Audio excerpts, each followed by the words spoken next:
ओम शांति। 11 जून 2025 बाबा की मुरली का सार। मीठे बच्चे, अभी तुम्हें बेहद की पवित्रता को धारण करना है। बेहद की पवित्रता अर्थात एक बाप के सिवाय और कोई याद न आए। तो अब तक तो हम ये देह और देह की दुनिया को, वस्तु पदार्थ सबको भूलने का प्रयास कर रहे थे। एक्चुअली प्रयास भी क्या कर रहे थे, हम स्वयं की आत्मिक स्थिति में स्थित होने का अभ्यास कर रहे थे। लेकिन अभी बाबा कह रहे हैं बेहद की पवित्रता, जिसमें सिर्फ और सिर्फ एक बाबा है ना, जहाँ पर अपनापन सब डिज़ोल्व हो जाए, अपनापन सब समाप्त हो जाए या उस बाबा के अंदर जो है वो समा जाए, जिसको ही भक्ति में जो लीन होना कहा जाता है। अर्थात कि जहाँ भी देखें हमें बाबा की ही स्मृति आए, कि जो भक्ति में कहा हुआ है कि ये सब भगवान के ही रूप है। तो एक्चुअली में उन लोगों ने तो अपने देह के हिसाब से कहा हुआ है कि भगवान के रूप है, लेकिन हम समझ से, ज्ञान के आधार से जो है कुछ भी देखते हुए जब हमें बाबा की स्मृति आती है तो वो है बेहद की पवित्रता। सब कुछ भूल जाना, कुछ भी याद न रहे सिवाय बाबा के, वो है बेहद की पवित्रता। क्योंकि आत्मा में तो वैसे भी कोई मेमोरी वगैरह नहीं है। मेमोरी है मन में, जो कि ड्रामा में पार्ट बजाने के लिए मिली हुई है। और ड्रामा जबकि पूरा हो रहा है तो सारी उसकी स्क्रिप्ट पूरी हो चुकी है, तो वापस उसी अपनी आत्मा में लौट जाना, और जो कि बाबा के साथ ही है, बाबा के जैसी ही है, तो उसको कह रहे हैं बाबा बेहद की पवित्रता। तो वो हमें पता चलता जाएगा जितना जितना हम बाबा की याद में रहेंगे या अपने सत्य स्वरूप की स्मृति में रहेंगे।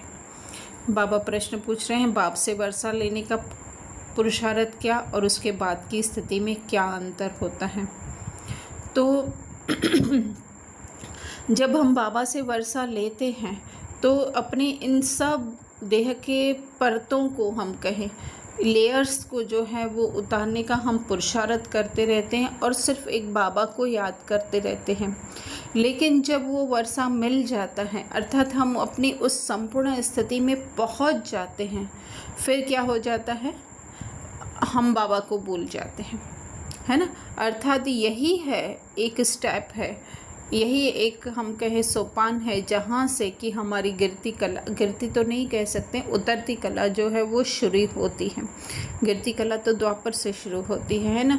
तो इसलिए बाबा कहते हैं बाबा को ही भूल जाते हो, सब कुछ भूल जाते हो तो वर्षा, सब कुछ भूल एक बाप को याद करते हो तो वर्षा मिल जाएगा, है ना।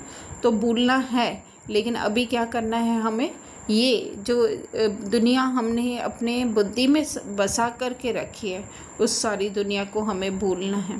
धारणा, स्वर्ग में जाने का पासपोर्ट लेने के लिए बाप की याद से अपने विकर्मों को विनाश कर कर्मातीत अवस्था बनानी है, सजाओं से बचने का पुरुषार्थ करना है। तो यहाँ पे भी हमें पासपोर्ट कब मिलता है जबकि यहाँ पे हमारा कोई भी जो है वो पुलिस केस वगैरह नहीं होता है, हमारा रिकॉर्ड पूरा साफ होता है। अर्थात कि कोई भी यहाँ का हम कहें कानून जो है वो उसको विरुद्ध नहीं होता है। तो इसी तरह से हम नई दुनिया में, उन देही अभिमानियों की दुनिया में कब जा सकते हैं, जब हमारा देह अभिमान पूरी तरह से छूटा हुआ हो। देह अभिमान, जिसको बाबा कभी कभी कहते हैं कि रावण का कोई भी जो है हमारे ऊपर उधारी नहीं रखी हुई हो। तो रावण की उधारी अर्थात कहीं पे भी हमने अपने इस शरीर से या शरीर को मिली हुई वस्तु है उससे हमने अपनी पहचान सारी की सारी नहीं मिटाई है, तब तक हमें जो है वो पासपोर्ट नहीं मिल सकता। इसके लिए बाबा कह रहे हैं विक्रम विनाश करने हैं। अर्थात कि जो हमारे देह से हमने अपने संबंध बनाए हैं या जिनको हमने अपना कहा है, उसको जो है वो भूलना है। कर्मातीत अवस्था अर्थात कर्तापन के भाव से जो है हमें मुक्त होना है। दूसरा बाबा कह रहे हैं कि ज्ञानवान बनकर सबको रास्ता बताना है। अर्थात ज्ञान को सदैव बुद्धि में रखकर हर वस्तु, हर बात को जब हम ज्ञान की रीति से देखेंगे तो क्या होगा, चैतन्य लाइट हाउस, है ना। हमारे द्वारा जो है वो ऑटोमेटिक सबको ज्ञान मिलता जाएगा। भले वो स्पष्ट नहीं समझेंगे, लेकिन फिर भी जो है उनकी बुद्धि में जो है वो बातें टच होगी, थोड़े समय के लिए ही सही। बाबा कह रहे हैं एक हाथ में आँख में शांतिधाम, एक आँख में सुखधाम। तो अर्थात कि यहाँ तो हमारी बुद्धि में जो है वो हमारी सत्य स्वरूप स्थिति, साइलेंस की स्थिति, मूल स्वरूप स्थिति रहनी चाहिए, या फिर जो है उस स्थिति में रहकर ही एक्चुअली में हम सुखधाम को याद कर सकते हैं क्योंकि वो है बेस। तो उस स्थिति में रह कर के फिर जब हम कार्य व्यवहार में आते हैं तो वो क्या हो जाता है, सुखधाम। अर्थात कि वो सारे हमारे गुण, हमारी शक्तियाँ जो हैं हमारे कर्म में यूज़ होती हैं आत्म अभिमानी की। तो और फिर बाबा कह रहे हैं इस दुखधाम को भूल जाना है, अर्थात बुद्धि से इस दुखधाम को देखते हुए भी उन दुख की बातों को भी जो है हमें सुखधाम की बातों में कन्वर्ट कर लेना है। हमें जो है उसमें से जो है वो रस निकालना है। वरदान में बाबा कह रहे हैं हर आत्मा को ऊंच उठाने की भावना से रिगार्ड देने वाले शुभ चिंतक भव। तो हमारे अंदर क्या समर्थी है, हम किसी को ऊंच उठा सकते हैं। बाबा ने जो हमें ये ज्ञान दिया है ना, उस ज्ञान के आधार से उस आत्मा के भी जो है वो सत्य स्वरूप को देखना, यही जो है वो श्रेष्ठ भावना है, या ऊंच उठाने की या आगे बढ़ाने की भावना है, या यही शुभ चिंतक बनना है।